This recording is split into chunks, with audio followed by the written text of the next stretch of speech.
Beaucoup, Monsieur le Président. Lorsque nous avons eu la présentation des états financiers de l'année 2019, j'avais quasiment l'impression que je me retrouvais dans un autre siècle, tellement la crise nous affecte et nous affectera encore un bon bout de temps. On y voyait dans ces fameux états financiers qu'il y avait eu 2 800 000 nuitées dans les hôtels de Québec en 2019. Combien allons-nous en avoir cette année? On parlait d'une économie qui était en surchauffe, on avait des problèmes de main-d'œuvre, on ne savait pas où trouver la relève, faire en sorte que l'on puisse, par exemple, remplacer le quart de notre fonction publique dans les 5 prochaines années. On n'en parle plus, mais on en est bien conscient. L'annonce de M. le maire d'un gel de taxes est audacieuse, je l'admets, et c'est un pari collectif qu'on nous lance. C'est-à-dire que pour faire face à nos obligations, au déficit qui nous frappe et dont nous avons l'obligation d'assumer, on ne peut pas l'en faire, on en est tous conscients, il y a deux grands pans à ce problème.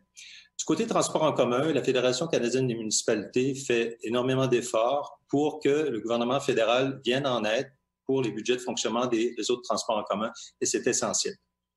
Pour les autres responsabilités de notre ville, que ce soit les neigements, les ordures et autres, il va y avoir beaucoup d'efforts parce que nous sommes dans une phase où nous prenons davantage en régie certains de ces services, ou une augmentation des coûts, et il va falloir se questionner effectivement sur l'offre de services.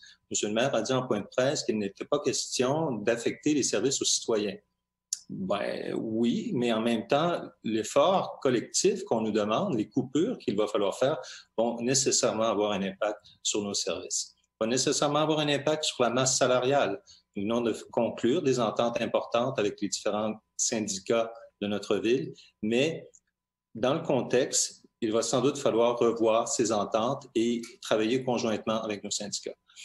Donc, le défi que nous avons collectivement, il est basé non seulement sur la reprise économique, mais collectivement sur notre capacité comme ville à répondre aux citoyens dans un contexte de crise sanitaire qui se poursuit, qui risque de se poursuivre encore un bon bout de temps. Donc, c'est un défi qui nous est lancé et c'est un défi que je crois que les Québécois, que les citoyens de la Ville de Québec sont en mesure de relever. Merci, M. le Président. Merci beaucoup, M. Rousseau.